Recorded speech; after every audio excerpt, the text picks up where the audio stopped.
নমস্কাৰ সকলোকে। আজি ভাবিলোঁ আছামিজ থালি এখনে বনাওঁ।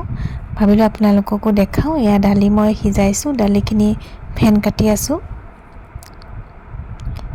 ইফালে মই মাছখিনি ধুনীয়াকৈ উলিয়াই লৈছোঁ, পুঠি মাছ আৰু ৰৌ মাছ।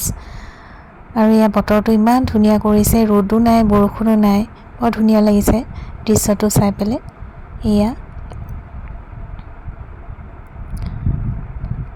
তাৰপিছত মই মাছখিনি ধুনীয়াকৈ হালধি, নিমখ আৰু কাশ্মীৰী মিৰ্চি দি ধুনীয়াকৈ সানি ল'লোঁ মছলাখিনি ভালকৈ।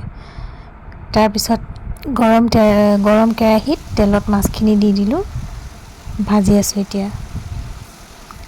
ইফালে দালিখিনিও সিজি আছে, দালিখিনিও সিজি থাকিবলৈ দিছোঁ। তাৰপিছত মাছৰ পেটুখিনি বেঙেনাৰে ভাজিম বুলি ভাবিছোঁ। এই দালিখিনি প্ৰায় হওঁ হৈছেই। তাৰপিছত মই ভাবিলোঁ মাছৰ তৰকাৰীখন পালেং শাকেৰে বনাওঁ। পালেং শাকটো আমাৰ শৰীৰৰ কাৰণেও খুব ভাল। তাৰপিছত পালেংখিনি ধুনীয়াকৈ কাটিলোঁ। আৰু এইবোৰ এয়া ফুল মোৰ মায়ে ৰুইছে চব। মই কিন্তু ভালকৈ নামবিলাক নাজানো বাৰু, মায়েহে এইবোৰ জানে। মায়ে চব এইবিলাক কৰিছে। মাৰ ফুলৰ প্ৰতি বৰ চখ আছে মাৰ।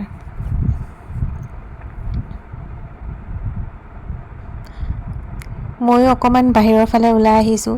ওলাই আহি পেলাই অকণ বতৰটো ভাল লাগিছে যে সেইকাৰণে বাহিৰতে আছোঁ অলপ সময়। তাৰপিছত আকৌ এতিয়া মই ভিতৰত আহি পেলাই এয়া বেঙেনাখিনি কুটি লৈছোঁ।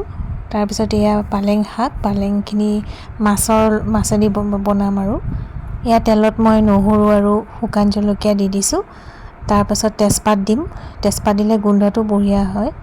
জিৰা দিলোঁ। তাৰপিছত এয়া পালেং শাকখিনি ধুনীয়াকৈ ধুই মেলি ধুনীয়াকৈ আলুৰ লগত এনেকৈ কেৰাহীত দি দিছোঁ। একদম চিম্পুলকৈ বনাইছোঁ। তাৰপিছত আকৌ এবাৰ বাহিৰলৈ আহিছোঁ। বাহিৰলৈ আহি অকণমান আমাৰ পাছফালটোৰ ফালে গ'লোঁ অলপমান। ইয়াত তাৰপিছত আকৌ মই পালেং শাকত এয়া হালধি নিমখ দি পেলাই একদম চিম্পুলভাৱে বনাইছোঁ। তাৰপিছত ধুনীয়াকৈ লৰাই আছোঁ। আৰু ভাবিলোঁ পটল ভাজিম। এয়া পটল মই কাটি ল'লোঁ ধুনীয়াকৈ, দীঘলকৈ কাটিলোঁ। আৰু ডিমটোও বনাম বুলি ভাবিছোঁ। এয়া তৰকাৰীখিনি উতলি আহোঁতে ইয়াতে ধুনীয়াকৈ মাছ কেইটুকুৰ দি দিলোঁ। আৰু ধুনীয়াকৈ লাহে লাহে উতলি থাকিবলৈ দিছোঁ।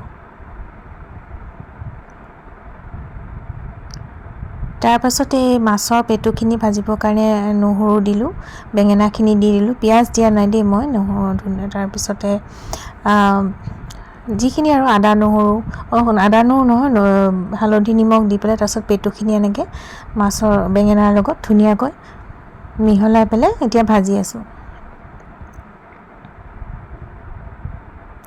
তাৰপিছত শেষত মই ধনিয়া কাটি দিছোঁ। ধনিয়া কাটি দিলে গোন্ধটো বৰ ধুনীয়া আহে, কাৰণ নহ'লে পেটু গোন্ধাই থাকে মাছটো।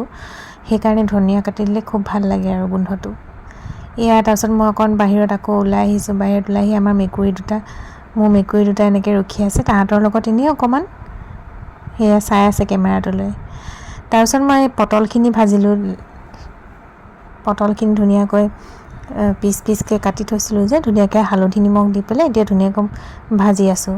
এয়া হ'লেই পটলখিনি ফ্ৰাই কৰা হৈ গ'ল। এয়া মোৰ থালিখন ৰেডি হ'ল।